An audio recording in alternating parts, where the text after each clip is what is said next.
بسم الله الرحمن الرحيم الحمد لله رب العالمين الصلاة والسلام على أشرف مرسلين نبينا محمد صلى الله عليه وسلم. Assalamu alaikum wa rahmatullahi wa barakatuh. Allez, c'est parti. Aujourd'hui, je vais vous expliquer comment lire la hamza de liaison, hamzatul wasl. J'ai trouvé sur YouTube ces images bien sympathiques, donc je m'en suis servi pour vous faire l'explication. Donc c'est très simple, à droite vous avez la hamza de liaison, et puis à gauche on voit qu'on a un lem soukoun. Donc regardez bien, on a les petits yeux qui observent, et puis là quand on va prononcer avec le lem soukoun, on va mettre une fatha, tout simplement. Donc regardez avec les exemples, donc si vous avez un lem ta'rif, donc c'est-à-dire l'article L, toujours avec le lem qui soit soukoun ou caché par une lettre solaire, ça sera toujours l'accent E, donc la fatha vous allez mettre. Donc, exemple dans la lecture, on observe et en bas, on lit Alhamdulillahi Rabbil Alamin. Donc, la première hamza qui n'a pas de voyelle, donc là, on va lui mettre la voyelle E, la fatha. Et puis, celle du milieu, on va faire la liaison directement. Rabbil Alamin. Donc là, la hamza, on va pas la lire. On va continuer à lire, on va faire la liaison, tout simplement. On pourrait la lire si on commence du mot à partir de L, vous voyez, Al-Alamin, là on pourrait, voilà, mais quand vous lisez, vous allez faire la liaison.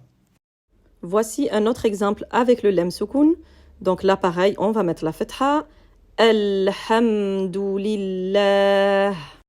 Donc là c'est très simple, à chaque fois que vous avez un lem, vous mettez la fatha. Allez, on poursuit par ici, j'ai un verbe, donc c'est très simple, vous allez compter la troisième lettre, en commençant de la hamza de liaison, bien sûr. Donc, vous la comptez. Donc, ça fait 1, 2, 3. Là, j'ai la voyelle OU. J'ai une damma. Donc, vous allez reporter dans votre hamza, en début de mot, vous allez lui mettre un OU. Pas de panique. Même si vous ne comprenez pas l'arabe, si vous ne savez pas que c'est un verbe, par exemple, vous suivez. Vous allez procéder par élimination.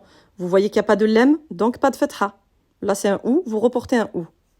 Ensuite, nous allons prendre un autre exemple d'un verbe. Donc là, vous avez la voyelle I qui a été rajoutée. Regardez, on compte jusqu'à 3. 1, 2, 3, c'était un I. Donc là, je reporte la voyelle I. Donc nous avons le verbe ihdina. Et en dessous, du coup, nous allons mettre la kasra. Donc idhab. Vous allez compter la troisième lettre. 1, 2, 3. Là, c'est une fatha. Ben, vous mettez quand même une kasra. Attention, c'est pas parce que c'est une voyelle, c'est un accent E, la fatha, que vous allez mettre une fatha. Rappelez-vous. La fatha, en début de mot, on la mettra uniquement quand il y a l'article L. Et bien sûr, il y a 4 verbes à retenir ou à mettre dans un petit coin pas très loin quand vous faites la lecture. Donc, c'est des exceptions, les 4 verbes seulement dans tout le Coran où nous n'allons pas mettre un ou. Parce que là, si vous comptez la troisième lettre, vous êtes censé mettre une damma. Donc là, on va dire plutôt imshu et pas umshu. Et pareil pour les autres verbes, donc ibnu, imdu, iqdu. Pour en savoir un peu plus, voici un exemple sur le verbe imshu. Quand on le décortique, normalement, il s'écrit comme ça. Donc là, si vous comptez bien la troisième lettre, elle porte une kasra, donc le i. Imshu. Et voilà les 7 autres exceptions. Ce sont des noms dans le Coran. Il y a 7 noms où la hamza instable aura toujours une kasra en début de nom. Donc là, voici les 7 noms à retenir qui se trouvent dans le Coran, où nous allons mettre une kasra. Donc, quand on dit nom, ce ne sont pas des noms propres en arabe. Donc, on a le nom ism, ibn, ibnah, imra'ah, imru, ithnan, ithnatan. À noter aussi dans un petit coin pour les retenir. Bien sûr, je ne laisse jamais une leçon sans exercice. À vous de faire le test. Je vais vous mettre quelques petits mots. Vous mettez pause et vous poursuivez. Donc là, comme je vous ai dit, on procède par élimination, donc il n'y a pas le lem. Ça ne sera pas une fatha.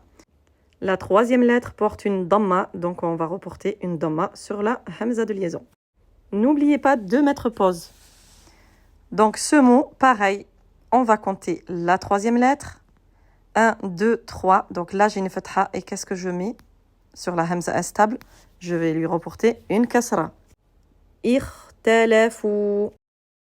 Voici un autre mot Donc là, qu'est-ce qui se passe?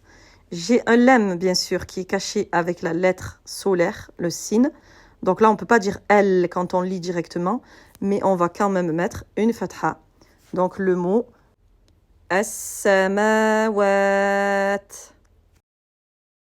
Allez, encore quelques exemples et je pense que là, on est bon. Tout le monde a compris. Donc là, c'est le mot an-nas. Donc nous avons le lemme caché, vous voyez, mais ce sera quand même la fatha. Al-zalimin. Et voici un autre mot, donc à vous de trouver, mettez bien pause. Donc voici la réponse. Si vous avez eu faux, c'est que vous avez sûrement oublié qu'une lettre qui porte une shadda, c'est une lettre qui est dédoublée. Donc attention à ne pas compter la voyelle ou sur le qaf, donc là non.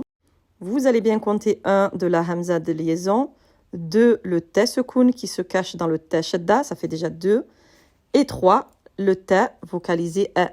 Donc là on a dit, si c'est une kasra ou une fatha, on va mettre sur la hamza de liaison un i. Voilà, c'était juste le petit piège à ne surtout pas manquer. Je vous dis à bientôt pour une prochaine leçon, Inch'Allah. Subhanak Allahumma wa bihamdik, ashhadu an la ilaha illa ant, astaghfiruka wa atubu ilayk. Assalamu alaikum.